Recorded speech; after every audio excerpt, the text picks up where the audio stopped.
for whoever wants to address this. There was a fascinating article in the Washington Post just a few days ago that talked about how the CIA had reorganized its culture, and resourced itself to create what one interviewee called an awesome killing machine for tracking down and killing bad guys.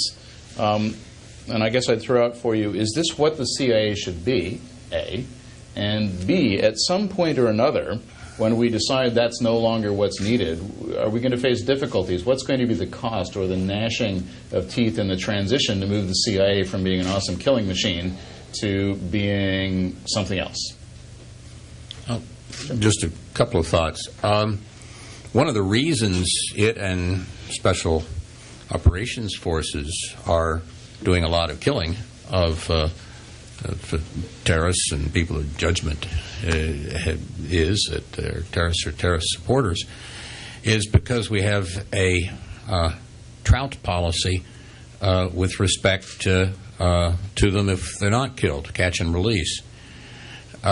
We see some substantial share of those who have been caught and released go back to running terrorist operations. So if you're sitting in the president's seat, and in one way or another, we put together a set of policies in which you can hold on to terrorists for a while. You can be very careful how they're interrogated, and after a while, you're going to release them, and then you're going to have to catch them or kill them again, or something.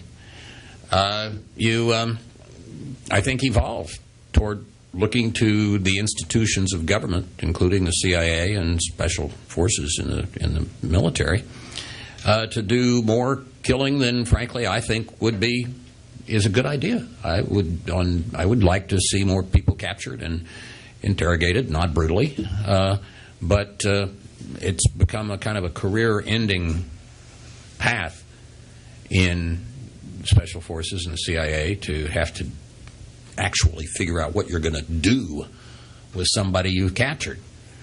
So if he's dead, you don't have to face these terrible career choices. So because we haven't been able to come to, I think this is an argument that David Ignatius made a while ago, that because we haven't been able to come to a politically, legally, and morally acceptable way of dealing with detainees, we kill them instead. That's effectively what's happening.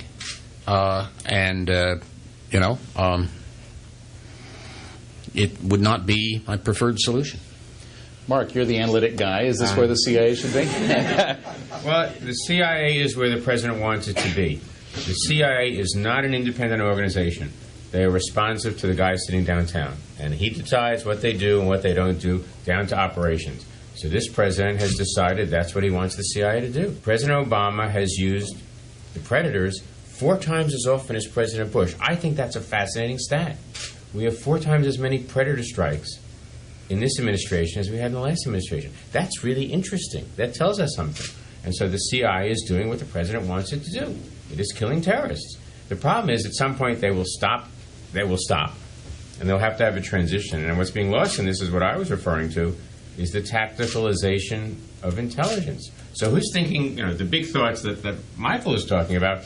I don't know. You're not going to make a tremendous career right now out of thinking about wither China. You're going to be making a great career out of saying, all right, this coordinate here, hit that house. We got him. And so there's a huge loss that's going on, and it's not going to end in the foreseeable future.